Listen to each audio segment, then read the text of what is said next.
లక్ష్యమును జీవమును ఆధారము నీ వాక్యము నా త్రోవకు.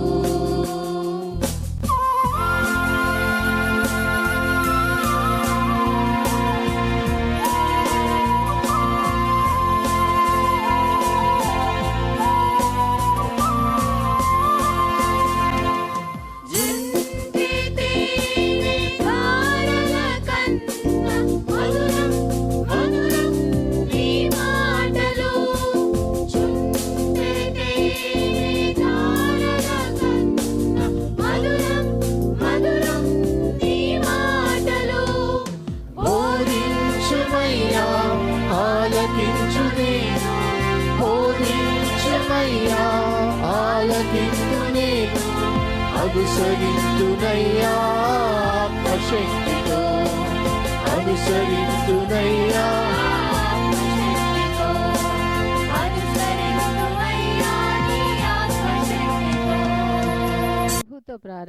ప్రభుతో ప్రారంభం అనే ఆధ్యాత్మిక అనుదిన ప్రార్థనా కార్యక్రమానికి ప్రేమతో మిమ్మల్ని ఆహ్వానిస్తూ ఉన్నాం.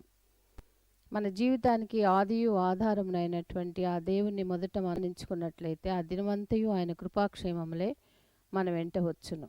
మొదట వేకునే లేవగానే మరి నీతిసూరుడైనటువంటి ఆయనని చూద్దాం, ఆయన మనలనైన స్వరాన్ని మనం విందాం.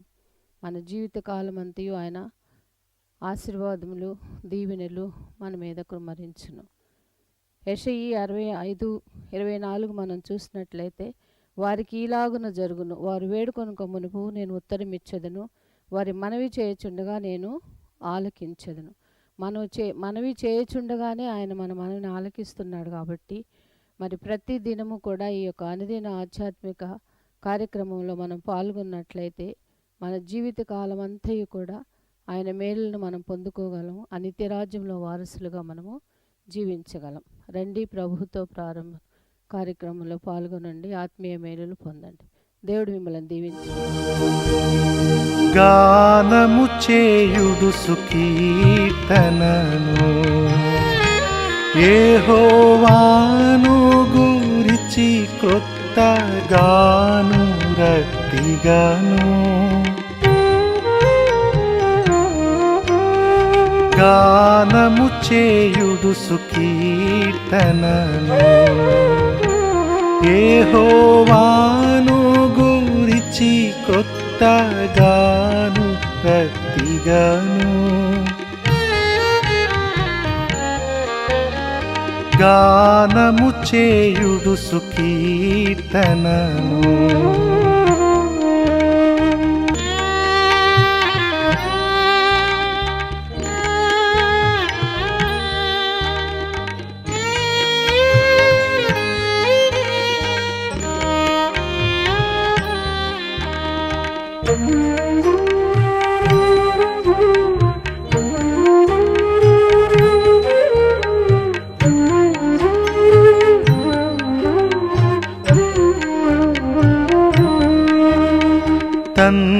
తన్నామమును తించి అతని, తన్నామమును తించి అతని రక్షాజన్నుగా సారే ప్రసిద్ధము చేసి పన్నుగా నన్యులలో మహిమాయందున్నత చిత్రములను జాటండి. గానము చేయుడు సుకీర్తనను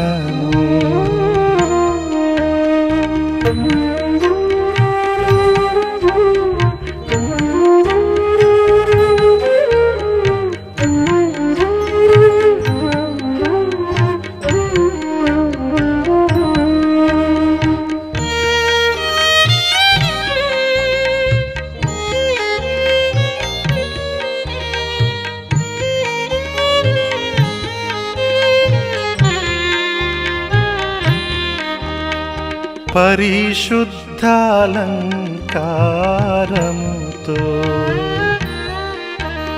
పరిశుద్ధాలంకారముతో నా పరమాత్మారాధన పరులైయుండండి. ధరణి సకల జనులారా లోక గురుని ఎదుట భీతి గొనుచునుండండి. గానము చేయుడు సుకీర్తనము. క్రీస్తునందు ప్రియమైన దేవుని సంగమా, మరొక నూతన దినమును దేవుడు మనకు అనుగ్రహించాడు. ప్రభుతో ప్రారంభం అనే ఈ ఆధ్యాత్మిక వర్తమానములు క్రమము తప్పకుండా వీక్షిస్తున్న మీకందరికీ ప్రభు నామమున శుభములు తెలియజేస్తున్నాను. దావీదు భక్తుని జీవిత అనుభవాలలో కొన్ని పాఠములు మనము నేర్చుకోవటానికి పరిశుద్ధ గ్రంథములో సాక్ష్యాలుగా సాదృశ్యాలుగా అందించబడ్డాయి. నేటి కాలంలో మనకు ఎదురవుతున్న సమస్యలు అనగా ఆనాడు దావీదు కలిగిన సమస్యలు లాంటివి కాకపోవచ్చు, కానీ సమస్యలు మాత్రం ఉన్నాయి. అంతకన్నా ఎక్కువనే కూడా ఉండవచ్చు. కానీ దావీదు కలిగిన ఆ అనుభవాలు మన అనుభవాలకు సేద తీరుస్తాయి, విశ్వాసాన్ని పెంపొందింపచేస్తాయి. రండి ప్రార్థన చేసుకుని ప్రభుతో ప్రారంభిద్దాం, ప్రార్థించిద్దాం. కృపగల దేవా, దయగల తండ్రి, మీ పాదములకు స్తోత్రము చెల్లిస్తున్నాం నాయన. నీ ఉచితమైన దయా సంకల్పాన్ని బట్టి మమ్మల్ని ప్రేమించి మా జీవిత అనుభవాల్లో మాకు తోడుగా, మాకు చాలా దేవుడిగా ఉండి కాపాడి పరిరక్షిస్తూ అనుదినము మాతో మాట్లాడుతున్న దేవా, మీకు స్తుతులు చెల్లిస్తూ నీ లేఖనాన్ని మేము ధ్యానం చేస్తుండగా మాకు కావలసిన వర్తమానాన్ని మీరే అందించమని మా రక్షకుడైన యేసు నామమున అడిగి వేడుకొంచున్నాం తండ్రి, ఆమేన్. ఉపోద్ఘాతము తర్వాత 7వ కీర్తనలోని మొదటి భాగాన్ని ధ్యానం చేయాలని తలుస్తున్నాను. మరి గతంలో 6 కీర్తనలు 1 లేక 2 లేక 3 వచనాలు అలా ధ్యానం చేస్తూ పోయాం. కానీ కొంత వేగం కావాలి కాబట్టి, ఇంత నెమ్మదిగా వెళ్తే ఈ కీర్తనలు పూర్తి చేయడం కొంత సమయం పడుతుంది. కాబట్టి కొన్ని వచనాలు, అందులో ఈ కీర్తనలో 17 వచనాలు ఉన్నాయి కాబట్టి కొద్దిగా ఎక్కువ వాక్య భాగాన్ని ప్రతిదినము ధ్యానం చేయడానికి ప్రయత్నం చేద్దాం. ఈ కీర్తన ఏ సందర్భంలో రాశారో ఆ సందర్భం తెలుసు, కానీ ఎవరు అన్నదానికి మనకు కొంత విషయ వివరణ అవసరమైంది. అది ఉపోద్ఘాతంలో చెప్పబడింది. సో డెఫినెట్గా సౌలు చేత తరమబడుతున్నప్పుడు జరిగిన సంఘటన, ఆ సందర్భంలో దావీదు రాసిన కీర్తన. ఆ కీర్తనలోని ప్రారంభ వచనము తప్పించుము తప్పించుము అనే మాట కనబడుతుంది. సో యెహోవా నా రాజా, లేకపోతే యెహోవా నా దేవా, you are my God. Yahweh, you are my God. దేవుని పేరును అనగా నామవాచకాన్ని చెబుతూ you are my God. So పేరును ఉచ్చరించడం మాత్రమే కాకుండా నీవు నా దేవుడవు కాబట్టి నేను నీ శరణు వచ్చి ఉన్నాను. ఇతర దేవుళ్ళు దేవతలుగా భావించబడిన వారిని వారు ఆశ్రయించి ఉండవచ్చు. అది వారి నమ్మకం, వారి విశ్వాసం. కానీ నేనైతే నిన్ను ఆశ్రయించున్నాను, నిన్ను శరణు వచ్చి ఉన్నాను. కాబట్టి నా ప్రతి పరిస్థితుల్లో చాలా దేవుడిగా నీవు ఉన్నావు. నా కష్టంలో, నా శ్రమల్లో, నా బాధల్లో, నా బలహీనతలో నేను నీ శరణు వచ్చి ఉన్నాను. నన్ను తరుము వారి చేతిలోంచి నన్ను తప్పించు.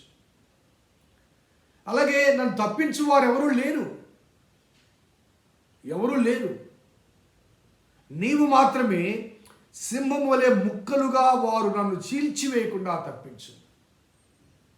సింహం వలె వారు ముక్కలు అనగా అతడు రాజు కాదు, అతని వెంబడి ప్రజలు లేరు, కేవలము తనతో ఉన్నవారు ఆ అదుల్లాము గుహలో కనబడతారు. 400 మంది ఇబ్బంది కలిగిన వారు, పేదలైన వారు, కష్టాల్లో ఉన్నవారు, శ్రమల్లో ఉన్నవారు, వీరందరూ కలిసి దావీదు నాయకునిగా చేసుకుంటాడు. తన్ను తాను రక్షించుకోలేని స్థితిలో ఉన్న దావీదు తన చుట్టూ ఉన్నవారు తనను రక్షించడం కాదు కదా, వారిని కూడా రక్షించవలసిన బాధ్యత దావీదు మీద పడుతుంది. సో ఇన్ సచ్ సర్కమ్స్టాన్సెస్ తప్పించువాడు ఎవడునూ లేకపోగా వాళ్ళు ఏం చేస్తున్నారంటే సింహం వలె చీల్చి చేద్దామని నా మీదకి వస్తున్నారు. ప్రభువా, నువ్వే తప్పించాలి, నువ్వు తప్పించు, ఎందుకంటే నీవు నా దేవుడవు. యెహోవా, నీవు నా దేవుడవు, నేను నీ శరణు వచ్చున్నాను. దావీదు రచనలో చాలా వరకు, చాలా కీర్తనలో ఈ మాటలు మనకు కనబడతాయి. 11వ కీర్తన 1వ వచనం కానీ, 16వ కీర్తన 1వ వచనం కానీ, 71వ కీర్తన 2వ వచనం కానీ, నీ శరణు వచ్చున్నాను దేవా, నీ శరణు వచ్చున్నాను, నీ శరణు వచ్చున్నాను. I surrender myself. English భాషలో మనం పాడుతుంటుంది, all to Jesus I surrender అని. All to Jesus I surrender. Yesu స్వామి, నీకు నేను నా సమస్తం ఎత్తును. సో నన్ను నేను నీకు సమర్పించుకుంటున్నాను, నీ శరణు వచ్చి ఉన్నాను. ఎందుకంటే ఆపత్కాలంలో నమ్ముకునదగిన సహాయకుడవు నీవు, మనుషులు కాదు. ఆపత్కాలంలో నమ్ముకునదగిన సహాయకుడు నీవు. నిన్ను నా దేవునిగా నేను నా హృదయంలో ప్రతిష్ఠించుకున్నాను కాబట్టి నీవు నా దేవుడవు, నా దేవా అంటూ 3వ వచనం చూడండి. యెహోవా నా దేవా, మరలా అదే పదాన్ని వాడుతూ, నేను ఈ కార్యము చేసిన ఎడల, నా చేత పాపము జరిగిన ఎడల, నాతో సమాధానముగా ఉండిన వారికి నేను కీడు చేసిన ఎడల, శత్రువు నన్ను తరిమి పట్టుకుని నిమ్ము. 3 సార్లు ఎడల అనే మాట. ఒకవేళ ప్రభువా, నేను ఈ కార్యము చేసిన ఎడల, అనగా ఆ దేవుని చేత అభిషేకించబడిన ఆ సౌలు విషయంలో కానీ, ఆ బలత్కారముగా రాజ్యాన్ని తీసుకోవాలన్న రాజ్యకాంక్షను వ్యక్తపరచడం కానీ, ఒకవేళ అలా నా స్వంత ఆలోచన ఉన్నట్లయితే, మనకు తెలుసు దావీదును ఎన్నుకున్నది దేవుడు. దావీదులో ఎప్పుడూ ఆలోచన లేదు, దావీదు కుటుంబంలో ఆలోచన లేదు, దావీదు తండ్రిలో ఆలోచన లేదు. He was God's choice. కాబట్టి నా ఎడల, అనగా ఈ కార్యము నేను చేసిన ఎడల, లేకపోతే నా చేత ఈ పాపము జరిగిన ఎడల, నాతో సమాధానముగా ఉండిన వారికి నేను కీడు చేసిన ఎడల, శత్రువు నన్ను పట్టుకొని నిమ్ము. నేను మరలా చెప్తున్నాను, ఈ కీర్తన యొక్క నేపథ్యము సౌలు చేత తరమబడుతున్నప్పుడు, అప్పటికి ఇంకా రాజ్యంలోకి రాలేదు. సౌలు చేత తరమబడుతున్నప్పుడు డేవిడ్ వాజ్ టోటల్లీ ఇన్నోసెంట్. కాబట్టి నా చేత పాపం, ఒకవేళ తెలుసో తెలియక పాపం చేస్తే ఐ డిజర్వ్ ద పనిష్మెంట్. లేకపోతే ఈ క్రియ ఏదైతే నా మీద ఆరోపించబడిందో ఆ క్రియ నేను చేసినట్ల ఐ డిజర్వ్ ద పనిష్మెంట్. అలాగే నాతో సమాధానంగా ఉన్న వారికి కీడు చేసినట్లయితే I deserve the punishment. So is accepting. If అనే మాటలు 3 సార్లు, ఎడల అనే మాటలు 3 సార్లు మనకు కనబడుతుంది. కాబట్టి ఒకవేళ నేను పొరపాటు చేసినట్లయితే, తప్పు చేసినట్లయితే, అపరాధము నా వైపు ఉన్నట్లయితే, నా శత్రువు నన్ను తరిమి పట్టుకొని నిమ్ము, నా ప్రాణమును నేలకు అనగదొక్కనిమ్ము, నా అతిశాస్పదం మంటిపాలు చేయనిమ్ము, నిర్ణీతముగా నన్ను బాధించిన వారిని నేను సంరక్షించి తిని కదా. నన్ను అనగా నిర్నిమిత్తముగా, అంటే అన్నెసెసర్లీ, కారణం లేకుండా నన్ను హింసిస్తున్నవారు, వాడిని నేను రక్షించాను కదా. మనకు తెలుసు సౌలు గుహలో ఉన్నప్పుడు 2 సార్లు మరి దావీదు అతన్ని తప్పించడం అనేది మనకు కనబడుతుంది. 2 సార్లు దావీదు చేతికి సౌలు దొరికినప్పటికీ కూడా, యెహోవా చేత అభిషేకించిన వారిని నేను ప్రాణహాని చేయను, ముట్టను అంటూ అతని హాని చేయకుండా పక్కకు వెళ్ళిపోయి సూచనగా వస్త్రాన్ని చిప్పుకొని వెళ్ళిపోతాడు. సో ఒకవేళ ప్రభువా నిర్నిమిత్తముగా నన్ను బాధించు వారిని నేను సంరక్షించాను కదా, నేను తప్పు చేసినట్లా, పాపము చేసినట్లా నన్ను తరుమువారుకి నేను నన్ను పట్టుకొని నిమ్ము, నా శత్రువు నన్ను పట్టుకొని నిమ్ము అనే మాట. సో దావీదు ఈ రీతిగా చెప్పడానికి గల కారణాల్లో, so everybody has their own conscious, మనస్సాక్షి అంటూ ఉంటుందండి. ఆ మనస్సాక్షి అపరాధం చేసిన ప్రతిసారి గద్దిస్తుంది, తప్పు అని చెప్తుంది. నీవు ఇతరులకు సమాధానం చెప్పకముందు, ఆ తదుపరి దేవునికి సమాధానం చెప్పకముందు నీ మనస్సాక్షికి, నీ అంతరంగానికి సమాధానం చెప్పాలి. సో నీ కాన్షియస్ క్లియర్గా ఉన్నప్పుడు ఈ మాటలు వస్తాయి. నువ్వు జడ్జి చేసుకున్నప్పుడు కాదు, నీ కాన్షియస్ నిన్ను ప్రశ్నించకుండా ఉన్నప్పుడు, నీ అంతరంగం నిన్ను ప్రశ్నించకుండా ఉన్నప్పుడు ఈ రీతిగా దేవుణ్ణి అడిగి, ప్రభా నిజంగా నేను తప్పు చేస్తే నాకు శిక్షకు అర్హుణ్ణి అనే భావనగా, నేను తప్పు చేయలేదనడం లేదండి, డిఫెండ్ చేయడం నిజంగా ఒకవేళ అనే భావన చాలా స్పష్టంగా కనబడుతుంది. కొత్త నిబంధనలో 2 రెఫరెన్సెస్ నేను చూపిస్తాను, గమనించండి. 2 కొరింథియన్స్, 2 కొరింథీయులకు రాసిన 2వ పత్రిక 1వ అధ్యాయం చూడండి. మా అతిశయ కారణం ఏమనగా, లౌకిక జ్ఞానమును అనుసరించక దేవుడు అనుగ్రహించు పరిశుద్ధతతోనూ నిష్కాపట్యముతోనూ దేవుని కృపనే అనుసరించి లోకములో నడుచుకుంటమనియు, విశేషముగా మీ ఎడల నడుచుకుంటమనియు మా మనస్సాక్షి సాక్ష్యమిచ్చుటయే. మా మనస్సాక్షి సాక్ష్యమిస్తుంది. ఏమని సాక్ష్యమిస్తుందంటే, దేవుడు అనుగ్రహించు పరిశుద్ధతతో ఈ లోక సంబంధ జ్ఞానాన్ని అనుసరించక నిష్కాపట్యముతో దేవుని కృపనే అనుసరించి లోకములో నడుచుకున్నాం. మా ప్రవర్తనకు మా మనస్సాక్షి సాక్ష్యమిస్తుంది. వాట్ వీఆర్ టుడే, ఈరోజు నీవు నేను ఏమై ఉన్నామో మన ప్రవర్తనకు సాక్ష్యం ఇచ్చేది మన మనస్సాక్షి, నా మనస్సాక్షి. కాబట్టి దేవుని ఎదుట నిలబడే ముందు, ప్రజల ఎదుట చెప్పబడక ముందు నీ మనస్సాక్షికి నీవు జవాబు చెప్పుకోగలిగితే నీవు నిర్దోషిగా తీర్పు తీర్చబడే అవకాశం ఉంటుంది. ఇంకొక రెఫరెన్స్ కూడా నేను మీకు చూపిస్తాను. యోహాను పత్రిక, మొదటి పత్రిక, యోహాను రాసిన పత్రికల్లో మొదటి పత్రిక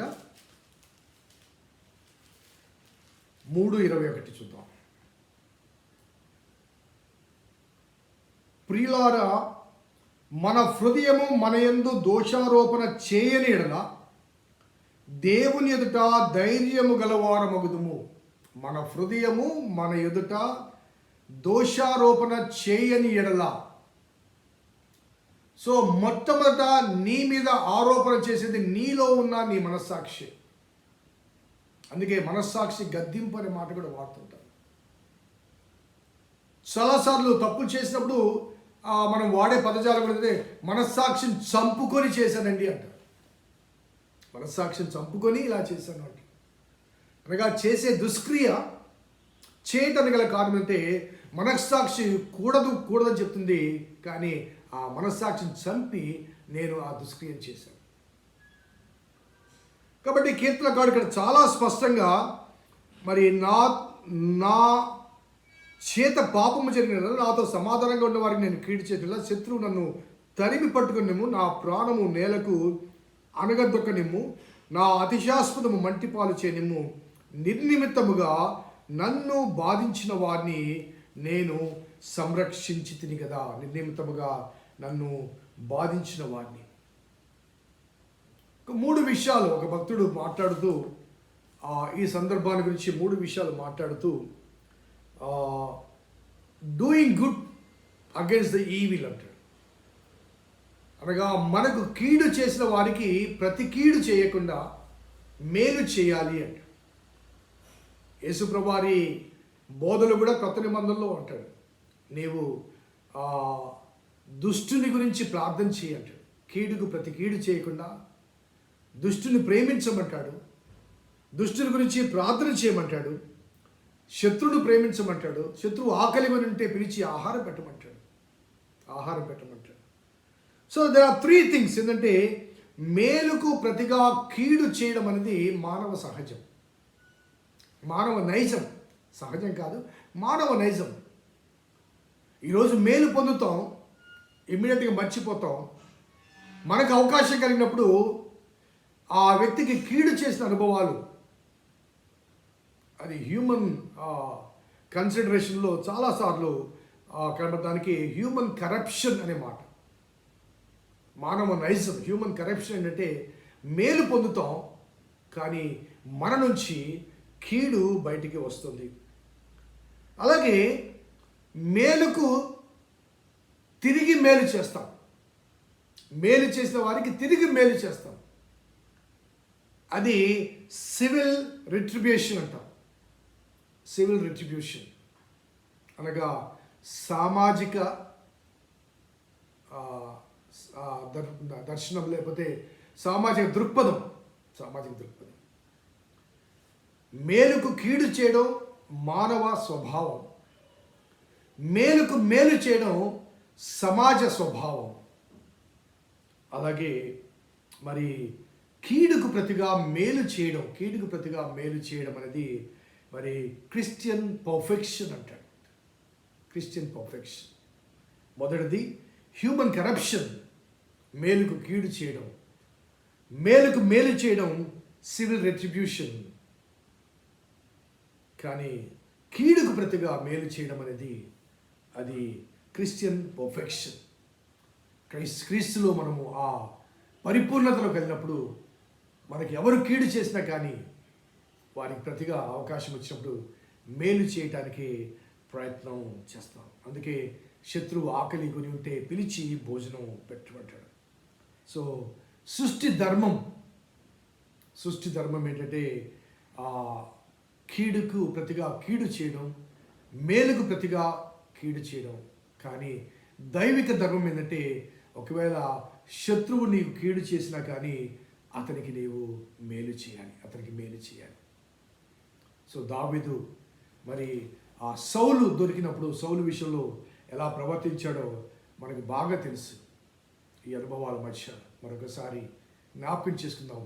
నీ పట్ల వ్యతిరేకంగా ప్రవర్తించిన వారి పట్ల నీ దృక్పథం ఎలా ఉందో నీ మనస్సాక్షిని అడుగు, నీ అంతరంగాన్ని అడుగు. నీ అంతరంగం నీతో మాట్లాడుతుంది. ప్రార్థించుదాం. కృపగల దేవా, దైవ తండ్రి, మీ పాదములకు స్తోత్రము చెల్లిస్తున్నాం నాయన.